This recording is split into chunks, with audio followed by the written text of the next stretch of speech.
I believe it is now safe to say that gold will do very well in 2025, and China very well may be the catalyst for a renewed bull run on gold, or at the very least, for a sustained price holding where it is now or a little bit higher.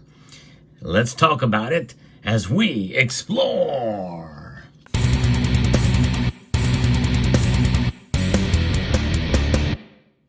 China has really been focusing on gold for most of its history. If not the nation itself, well, the people of China. It is ingrained in their culture, and that it has not changed no matter what happens with technology, alternate coins, cryptocurrencies of all sorts, NFTs, or whatever is out there. The people in China love gold. And I think the Central Bank of China loves gold too, as they are buying more of it now. The latest report now from Bloomberg tells us that China is expanding its gold reserves now. Now, you may remember recently I posted a video about a claim made by China that they have found a massive amount of gold reserves to mine. And even if that's true, it's going to take quite some time to procure that gold, to mine it out of the ground and process it. And notwithstanding, I don't know that I really buy that. And also understanding that they are continuing to buy gold after a 6-month pause, almost a 6-month pause now, is we've seen now the November numbers are out, and the China Central Bank has expanded its gold reserves, according to Bloomberg here. And that's after prices for precious metals have risen to a record. That's right, to a record high of almost $2,800 an ounce. It just came shy of that. And they're still buying. Many central banks around the world are still doing it.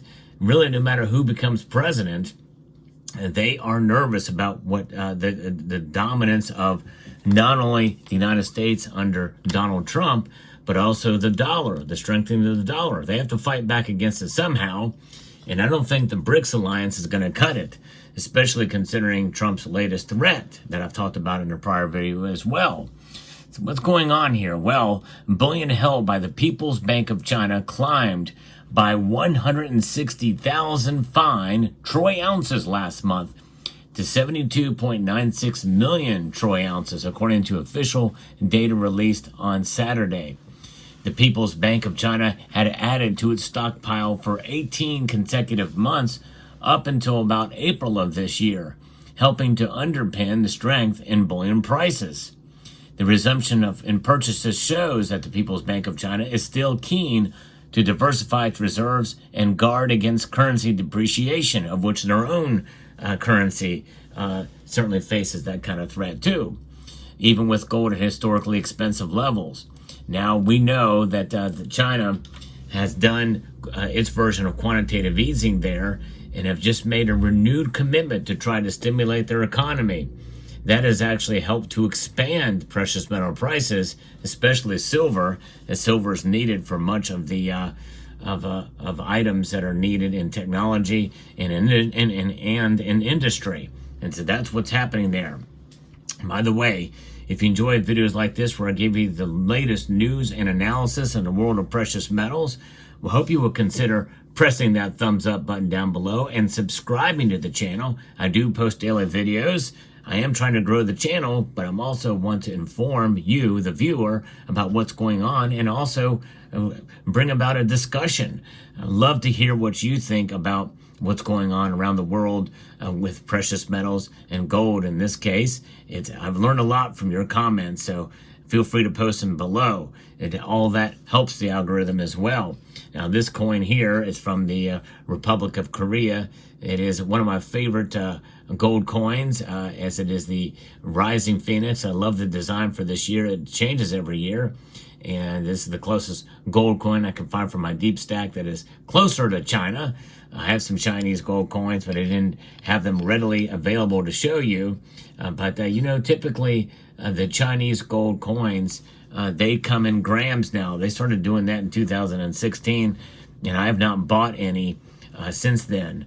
And so or unless they're in the aftermarket, but I typically only like to buy ounces. And China is a country that certainly has had its issues and troubles with gold there, as we've discussed as well, for its citizens. And some of the gold that's been sold there has been questionable. But now, with this new game-changing news that they're resuming buying, even essentially at the top of the market, I think it's going to set the stage for gold's price to stay up and continue to climb, perhaps in 2025.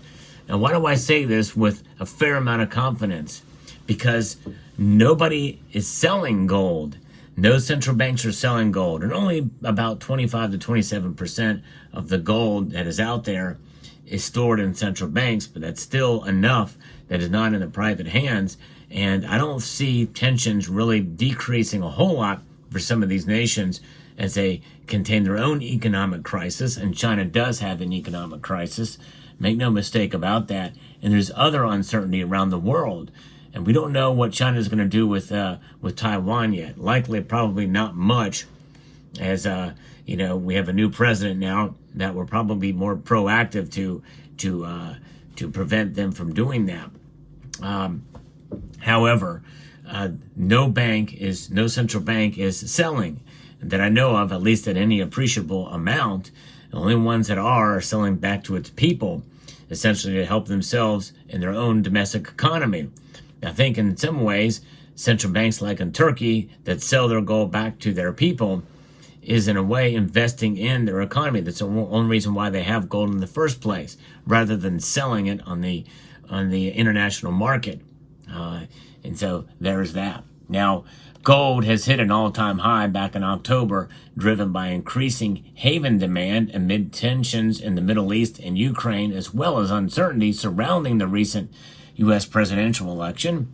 The metal has erased some of the gains since Donald Trump won the U.S. presidential election, and geopolitical tensions in the Middle East showed signs of de-escalating. Of course, now we have a new crisis with Syria now becoming essentially fair game or open season on despots to come in and set up an Islamic theocracy there, much like the situation in Afghanistan right now.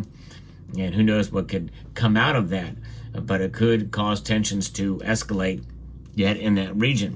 And that's one of the reasons why gold has gone up recently, in recent days here. Now, with prices up almost 30% so far this year, demand for gold bullion has eased among Chinese consumers. Retail sales of discretionary items like jewelry have cratered, they're saying here. I think part of that is because a lot of them have found out to be fake and they just don't have trust in the market. And because gold prices are so expensive, the Chinese government is encouraging citizens to buy silver instead. Retail sales of discretionary items have fallen, while gold bars and coins have held up for the first 3 quarters as investors seek to safeguard their wealth from a weakening economy. And that's really what it boils down to. And likely nations like China, especially with threats of further tariffs by the United States, are going to get hurt pretty badly by those. And so the people very well may increase their holdings and take the risk to buy more bullion in the form of bars and maybe coins there in China.